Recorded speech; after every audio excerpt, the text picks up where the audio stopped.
Right, lads, now's our chance. Get into him. My left bollock has more hair on it than your chin, lad. I'll batter your uncle next Wednesday. Who's done you look like you'd ask your own dad for the Xbox controller after he choked, fam. Your mum's a really nice lady. Billy, what have I told you about getting involved? Furthermore, the guy's 6. How did we even get him into the stadium? And we've conceded. All right, cool, yeah. Sailors, back to the drawing board. Yo guys, it is your boy Nerin here, and you are watching FTW. This is of course the series where I bring you the best and more frequently the worst of what football has to offer during the last 7 days. What's been kicking off in the world this week? A man in Australia was arrested after being found with 26 snakes in his car. What is going on here? It's been a slow week in comparison to last week's news, but at least good to see that reptiles are still involved, I suppose. Imagine the Australian police sergeant when he realises he put an officer afraid of snakes on duty for this one. Speaking of which, what do you even say when you get to the car? Yeah, it's not the only foot-long snake I've got on me. Sir, you're under arrest. All I want to know is, how's he fit Robin Van Persie in the boot, mate? On to the football though now, and I'm running out of energy. You lot know what comes next, I don't even need to say it. An all-timer FA Cup classic resulted in United ending Liverpool's quadruple hopes with a 4-3 victory thanks to an Amad Diallo strike. United were loving life and brought out the wordplay, and to be fair, they had every right to, because the game was at 2-2 after normal time thanks to a late Anthony goal on his right foot. I beg your pardon? The Brazilian was excited after saving Erik ten Hag's job with his goal. I can't believe we allowed this societal monstrosity to occur. We've been defeated by a spin cycle. Virgil van Dijk's the only defender in footballing history to let Anthony score on his right foot. And I'm not gonna lie, he was salty at full time, questioning the Brazilian's skill moves. I don't think that's skill or entertainment, that's just being a clown. Speaking of defeat though, and that's what Liverpool would be heading for, as despite a Harvey Elliott goal, Marcus Rashford actually put the right shirt on for extra time and had a kid crying with joy for a reason other than a free sausage roll at lunchtime. This before an Amad Diallo counter and a red card for taking his shirt off. I can't lie, the image was in fairness iconic, but in the build-up, an Alejandro Garnacho might only have one hamstring after a recent injury, but the only thing hospitalised was his pass. After the equaliser, and Erik ten Hag had to get creative with his tactics, and Anthony was left frustrated finding out he'd been put at left-back. Meanwhile, elsewhere, and Bruno Fernandes was at centre-half with Harry Maguire up front. This man is unrivaled. Erik was bold here, and it worked. He could be seen celebrating wildly at full time. Meanwhile, Harry Maguire and Andre Onana were giving it large to Liverpool fans after the final whistle. Andre Onana had a good game here, but did glitch out halfway through, not gonna lie. He provided 23 forward passes apparently. Well, I should hope so. He's only passing them backwards, is he? Garnacho took time out of his busy schedule to model for a hen do. I want you to draw me like one of your French girls. Meanwhile, we saw the return of a man who's been missing for months, Mason Mount. This guy must have been in witness protection, mate. This game's gonna be painful in the Liverpool documentary, I'm not gonna lie. Things will be awkward for Luis Diaz's dad when the cameras catch him doing Colombian cocoa beans in the toilet to deal with the loss, and they'll be documenting Darwin Núñez upset until he's given 20 crayons at full time. As for United fans, they were happy with the result and probably happy that we stole Cody Gakpo off them. Now, I got some grief for calling him out in this video here that you can check out in the description. I'm not saying he's a bad player, but this guy is so frustrating in the final third, and all Liverpool fans are saying it. Honestly, it's time for an open university account, Cody. It's not too late. Joining Manchester United in the semi-finals of the FA Cup are Chelsea, but they made an absolute hash of proceedings versus Leicester. They were 2-0 up against the Foxes before bottling their lead with the help of an Axel Disasi wonder goal into his own net. It was more like Axel Disaster, if we're being honest. Trevor Chalobah, Nicholas Jackson, and Moises Caicedo spent the entire second half distracted, but it wasn't as bad of a day for them as it was for Raheem Sterling. He's done it again! He missed a penalty, missed a crucial one-on-one, blocked a shot from Mykhailo Mudryk, and then provided a free kick so bad that it requires the calling out of the counter-terrorism unit.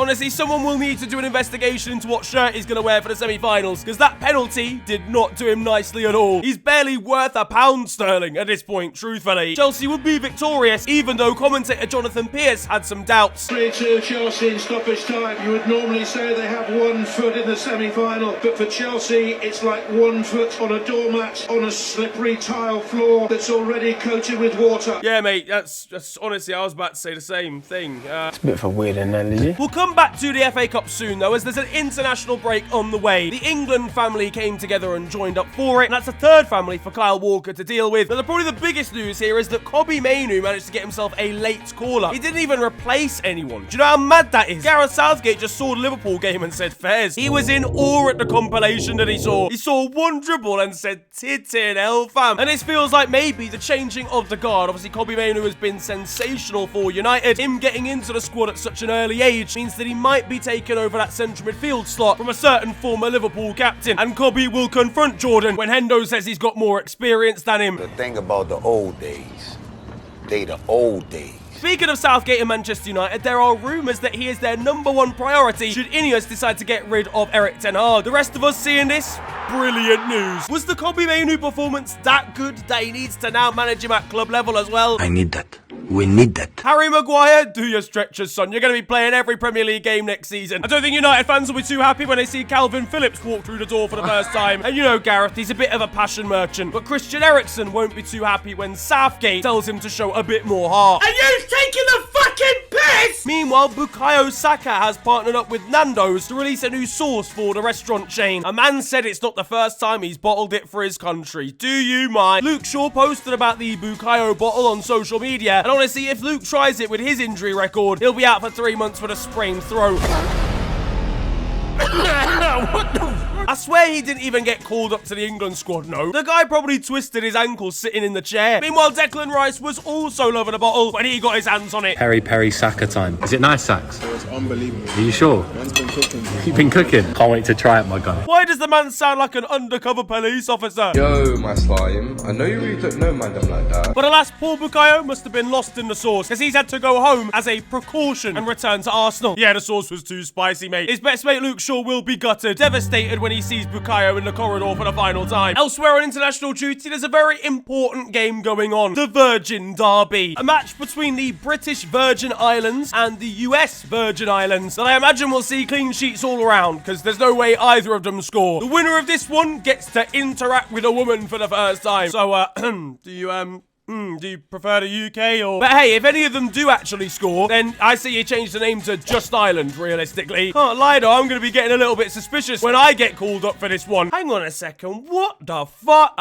We don't do that here. What? Well, fucking. You know what? Bun it. Finally, I'm gonna get my opportunity to go pro. Meanwhile, the average no sex before marriage man is gonna be left concerned when his girlfriend gets a call up for this one. The end. Make sense of that. Back in the Premier League, and there's disastrous ramifications for Nottingham Forest in the relegation battle, as they were deducted 4 points this week after a breach of the Premier League's profitability and sustainability rules. Luton's kitman delighted in the away end kitchen hearing this news, and Luton fans across the country are gassed they're out of the relegation zone, having literally not won a game for about 2 months. If Forest fans had £1 for every time they've been screwed over this season, there'd be an extra charge on this one. Mate, Everton getting 6 points for 1 charge, Forest getting a deduction now as well. Imagine how many divisions Manchester City are going to go down when their 115 come through. I think it was probably around 95, 96, was it? 94, 95, 96. In the FA Cup again, and the magic is back, as Championship Coventry City pulled off a sensational upset to knock out Wolves and reach the Final Four, and they did it in the most dramatic of circumstances. He's right! Oh no, that's unbelievable. You better believe it. Oh, Coventry City are heading to Wembley. 2 goals in extra time, including one in the 99th minute from Haji Wright, saw their fans go into ecstasy. One kid ran onto the pitch at full time to grab a shirt from one of the players and got a crowd going at the same time. And in similarly wholesome stuff, Cov's manager turned around and used the opportunity to rub the scoreline in a Wolves ball boy's face and make him cry. Do you think that's necessary? Meanwhile, Manchester City joined him in the Final Four after a comfortable victory over Newcastle. I told you about a Coventry kid that wanted a shirt at full time. Well, Erling Haaland went a little bit early in trying to get Lewis Miley's. But that's an honour. Lewis Miley Ballon d'Or in the future confirmed. Meanwhile, up in the crowd, and Rey Mysterio was in attendance. I think he'd been proud of Erling in this one. If there's one man that needs a special move from him, it's Fabian Schär at the moment. In Europe, and we saw the Champions League draw for the quarter-final stage, and the Liverpool squad took their rightful place to watch it on the television at home. Arsenal were drawn Bayern in a rematch of the matchup that gave them PTSD a decade ago, and it is a great matchup, honestly. Harry Kane's taking taken 31 years to win nothing. Meanwhile, Arsenal have taken 138 years in Europe to win nothing. I reckon the only difference between this video and Arsenal in Europe is that this video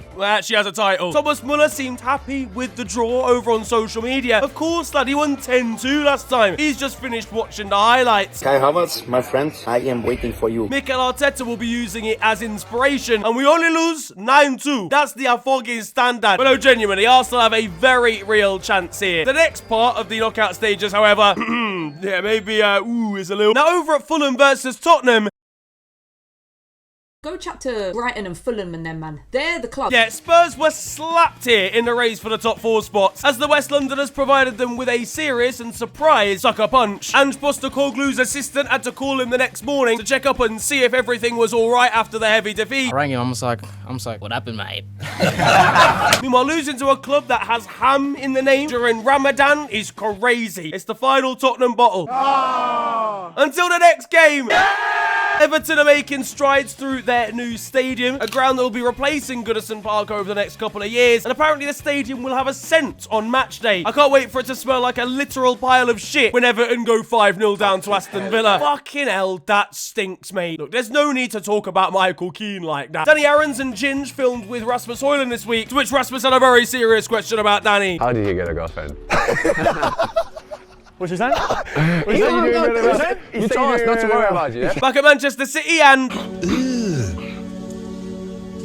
Brother, what's that? What's that, brother? What have I just watched? 116 charges now. Brother, they're using John Cena because they're hoping the Premier League won't continue to see them financially doping. There's the announcement that Eden Hazard will be playing at Soccer Aid, with the match being held at Stamford Bridge this year. He might be the only man at Chelsea winning any silverware this season. And if I'm Blues coaches, I'm locking him in that dressing room, mate. Let's get prime Eden Hazard back. Then again, thinking about it, he's not the same as he once was, and will be faking injury when he realises he's getting run ragged by Robbie Williams. This guy's gonna have played more matches for charity than Real Madrid at this point. He played less before his retirement, for fuck's sake. Back on England duty, and Adam Lallana is training with the England under-21s. Can't lie, seems a little too old for that, but that's just me. Meanwhile, Fernando Torres was working out and training in a Trent Alexander-Arnold shirt this week, specially fitted at a quadruple XL for his fucking massive biceps. This is massive! Now in San Marino, and this was supposed to be the day they would finally earn themselves an international victory as they faced off against St. Kitts and Nevis of the Caribbean. Yeah, no, they didn't win, guys. I'll be 100% honest with you. San Marino did take the lead here through a penalty, but unfortunately, 3 goals with no reply from the Caribbean side saw them fall to defeat again. Honestly, lads, we might just have to give this one up, because these lot cannot keep it together after leading a game for over 3 minutes. Oh, yeah, it doesn't matter. I give up. Well played, guys. Now, to be fair, I'm being a little bit harsh. They did show promise here with the opener, and the San Marino Twitter account was absolutely, ecstatic. What do you mean by that? Imagine a world, listen, where San Marino could stop being window cleaners for like 1 afternoon. Meanwhile, their admin will at least just be delighted when they finish a football match with 2 shots on target. Fucking brilliant! Now, in Spain, Atletico Madrid were beaten convincingly by Barcelona, with it ending up in a pretty simple 3-0 win for the Catalan side in a big old match. Barca, Atleti and Royale just continuously beat each other all season. Put them in a league together, they'd find a way to draw every year. And in this one, Joao Felix came back to haunt Atleti again, meaning he scored against his parents' side at home and away this season. Make that 27 snakes from earlier on. Thomas Lemar will be fuming with the Portuguese star when he catches him in the tunnel. When I'm through with you. Oh, when I'm through with you. Oh my God. Elsewhere, and Lamine Yamal was also on a score sheet, celebrating with Fermin Lopez by recreating the Samuel Eto'o celebration from 2009, back at a time where Lamine Yamal was actually 23. After the Girona accusations, Lamine has firmly accepted his new age as he returned back to his wife and kids after the game. Trust me, the 3-0 scoreline wasn't the only 3-0 involved here, because the kid's actually 30. Lamine Yamal is the youngest player in La Liga history to... No? It was the rather unusual situation of Diego Simeone being back out on the pitch. Showed how nobody caught this one. He was gassed with himself after getting a quick nutmeg off on Rafinha. Who am I kidding, man? He's whipping out a Brexit tackle as soon as it comes down to his wing. and will be left frustrated lying down on the floor when he realizes it's him who's blazed over from 4 yards out. How Subazi at the back, like, he's got this, like, innocent demeanor and face. He looks like an innocent cartoon character. Then Alvaro Morata comes forward and he completely changes. Former Barca centre-back Gerard Pique, of course, is the runner and owner of the Kings League, a new take on the game of football that is pretty popular, in fairness, over in Spain. He was quoted as saying he finds it such a good idea because he can't watch full matches of 90 minutes anymore. Gerard, I hate to break it to you, you have got ADHD. He'll be watching on his Apple glasses and he's got stuff going on all over the place. He gets an advert every time it goes out for a throw-in, mate. This must have been extremely frustrating for Shakira back in the day when they were dating and she played one of his new songs for him to listen to. All right, Gerard. Okay, listen, here we go. This is it. What I've been working so long for. The album I've spent 6 years on is finally done.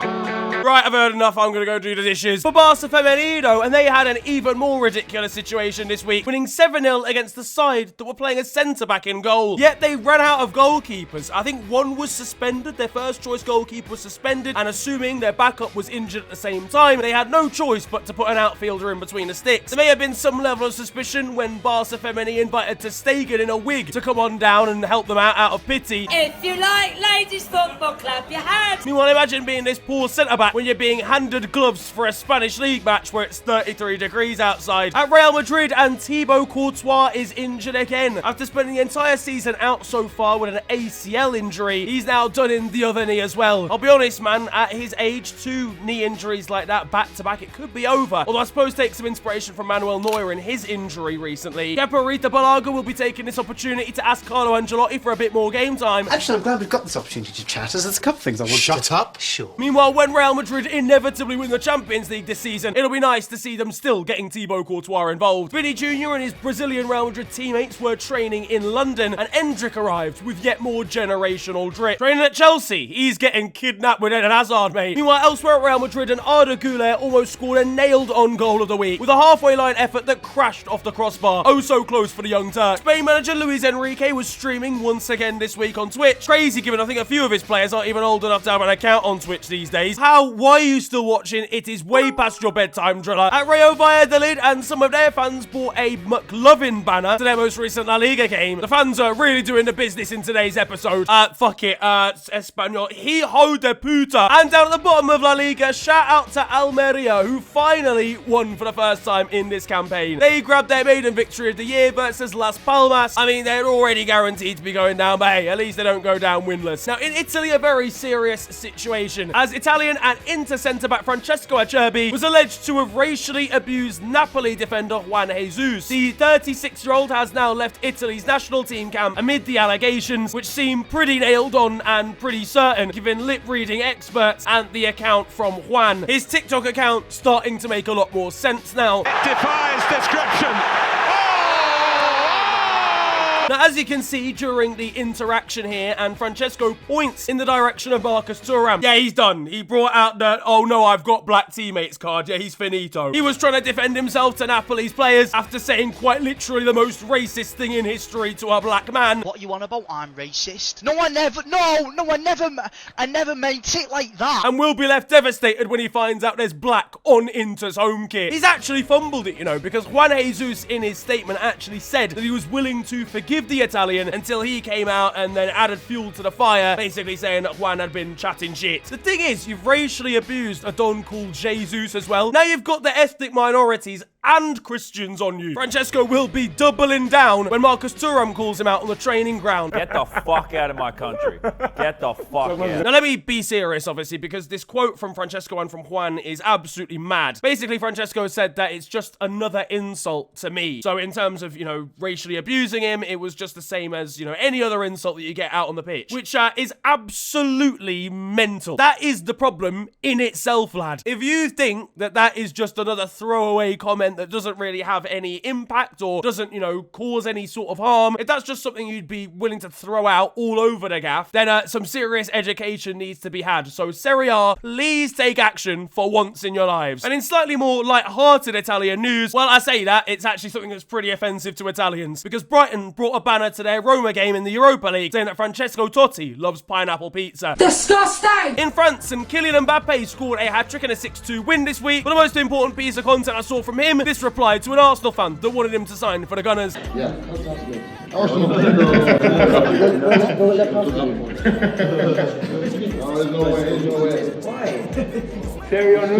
I'll be truthful, mate. There's more chance of Mbappe signing Arsenal than there is of Arsenal signing Mbappe. The poor guy's going to get to the UK and realise it's 4 degrees in March. He will be wanting to turn back to France and will be regretting his life decisions when he arrives for a match on Boxing Day. At Lyon, and new signing Said Benrahma is enjoying his life in Ligue 1 after joining from West Ham, and it's fair to say his mum is as well, as she sent cakes to Lyon's owner as a showing of gratitude, I guess, nice and wholesome. Meanwhile, this poor man wanted a simple selfie with William Saliba when the Frenchman left a training session on international duty. Unfortunately, he's not going to quite get the picture that he wanted. In Germany, and Harry Kane broke the record for the amount of goals scored in a debut season by any player in Bundesliga history. Individually, the man is having an unbelievable season, though, again, there will be that problem of the fact that he didn't, perform when it mattered in that game against Bayer Leverkusen. It's unreal that he legitimately probably won't win any silverware this season. Now, he actually picked up an injury in the most recent game in the league. A little knock, nothing too crazy, but Arsenal fans were still hoping that he'd miss their Champions League tie, to which Bundesliga's admin seemed to reply agreeing. I don't know if it was a miscommunication or mistranslation here, but Kane will be crawling out of the Bundesliga office after receiving a beating from their 4 social media admins. In a slight Europa League catch-up now, and Bayer Leverkusen were at threat of going out of the competition and losing their first game of the season to Azerbaijani opposition. They did manage to come back in dramatic circumstances through Patrick Schick, and Karabag even had a man sent off late in the day, to which the defender thought he was going to get a high five from the referee, only to get a red card from the ref instead. Marcel Sabitzer was dazzled by Jadon Sancho's skill in the Champions League, it's fair to say. Meanwhile, Sir Alex Ferguson is now a member at Eintracht Frankfurt. This might seem completely out of the blue, but Eintracht Frankfurt have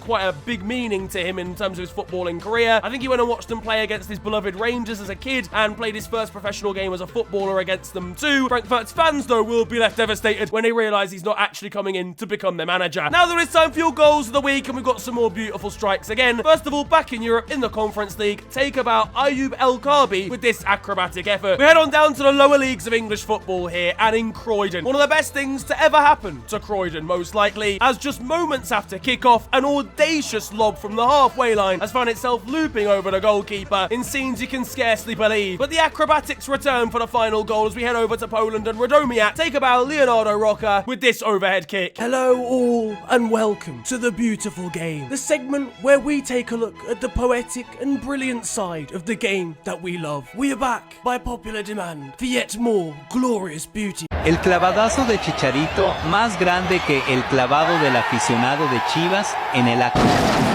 And that concludes The Beautiful Game. Now, Turkish football this week has really been something, as after a 3-2 victory for Fenerbahce over Trabzonspor, fans ran onto the pitch to clash with Fenerbahce players, fights broke out, and both sets of players had to be escorted down the tunnel, whilst projectiles were thrown from the crowd and fans clashed with riot police. Yeah, it's called Turkey because the whole nation's cooked, mate. Right, Osayi Samuel was pictured punching a fan, one Trabzonspor supporter chased down players with a corner flag, Fenerbahce's chairman threw mugs at supporters, and Michy Batshuayi was attempting a roundhouse kick. Honestly, things were absolutely ridiculous and completely out of control, to probably levels that we've never seen in the not-so-beautiful game. Fenerbahce fans have been praising the acts of their players, with Osayi Samuels getting some graffiti painted on walls across Istanbul. Meanwhile, Trabzonspor fans and Galatasaray, Fenerbahce's sworn enemies, have joined together to campaign against what Fenerbahce players did. Fener, meanwhile, are threatening to quit the league, and Trabzonspor ultras won't have too much left to do when all the other big teams leave and it's just them on their own in the division. Obviously, this is absolutely ridiculous, guys. This cannot be running. From the Trabzonspor supporters, it's absolutely disgraceful scenes from them. Obviously, Fenerbahce players had to kind of defend themselves, and the whole thing really is a mess. But arguably, it's not even the most mental thing that actually happened on a Turkish football pitch this week, as Besiktas's goalkeeper won himself a penalty late on in the game, only for the penalty taker to step up, slip, and have the goal disallowed for double contact. Over in America, an ISO Speed is practicing his acrobatics, so he can do this, but he can't score a tap-in. This must have been a lot of takes, guys. Imagine being the cameraman after the first 5 hours of attempts. Staying in America, and El Farolito beat an MLS development team in the Open Cup. Now, El Farolito are named after a burrito restaurant located in San Francisco, and this is like an almighty upset. A burrito beating you. Yeah, you gotta get wrapped up. There are even more mental scenes, though, in Chicago, with the score 3-3 in the final minute. A ball is launched forward and assisted by the wind. And it's an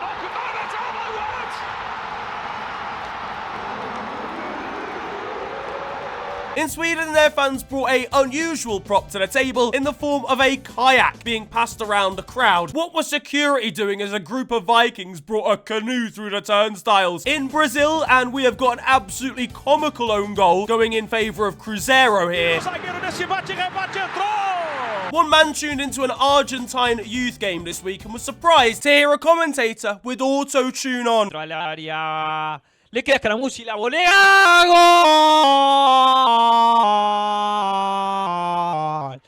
Goal! Meanwhile, there's one thing really that you shouldn't be scared of when it comes to football, and that's probably the football. Closer to home quickly now, and in Swansea, after a big derby win in Wales, Swansea's manager decided to hit the town and do shots with the club's supporters. Meanwhile, at Yeovil Town's women's side, and they were up 27-0 thanks to a goal from their keeper. I need highlights of this immediately. It's like they've let her run out like on FIFA and she's actually gone all the way. Meanwhile, in Belgium, and shout out to this side, who have got a new kit inspired totally by a pint of beer. Back in Brazil now, and someone's been watching a little bit too much Paul Pogba with this long run-up. Unfortunately for him, it's not really worked out. In Japan now, and if you've gone down, you might as well cause a little bit of shithousery on your way back up by untying someone's shoes. Meanwhile, in Estonia,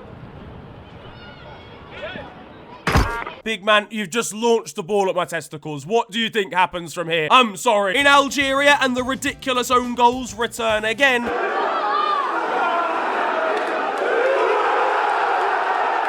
This has to be on purpose, guys. How are you flicking it that delicately? Not quite a delicate approach over in Hungary, where a defender has absolutely battered the ball into his teammate's face. And finally, in Mexico, we had a terrible corner last week in the UK. The tradition continues here. Now there is time for Still 0-0, and you guys know the score by now. This is a segment of the show where I bring to the best of Sunday League and amateur football. And look, Sunday League football can get intense, okay? A lot of challenges flying in, often a lot of goals being scored. Sometimes you need something to take the edge off and calm the nerves. Yeah, that... I'll be honest, that's probably not what I meant under the circumstances. Hey, yo, did anyone bring dinner with them? No, James. On to the weird stuff though now. And a quick shout out to San Severo. I don't know what it is about terrible teams and them starting with the word San, but this is Italy's worst football club, undoubtedly. They are currently 24 for 24 on losses this season, with an enormous minus 151 goal difference. And finally, I told you before on my TikTok, which you can check out down in the description, about the smallest league in the world. It's situated in the Isles of Scilly and involves just 2 teams. They fight it out every season on the same pitch and play each other every week. Unbelievably, the league has actually gotten to the final day of the season, only for the final game to be postponed twice for a waterlogged pitch both times. Might need to invest in a backup pitch here, guys. Not gonna lie. That, though, is gonna wrap up football this week, and I hope you have enjoyed it. If you have, feel free to slap a like on the video, and of course, subscribe if you're new to the channel. You can also follow me on social media. It is at @officialfng on Twitter and on Insta. It's been a pleasure ranting at you guys today. Have a wonderful day, enjoy yourselves, and goodbye.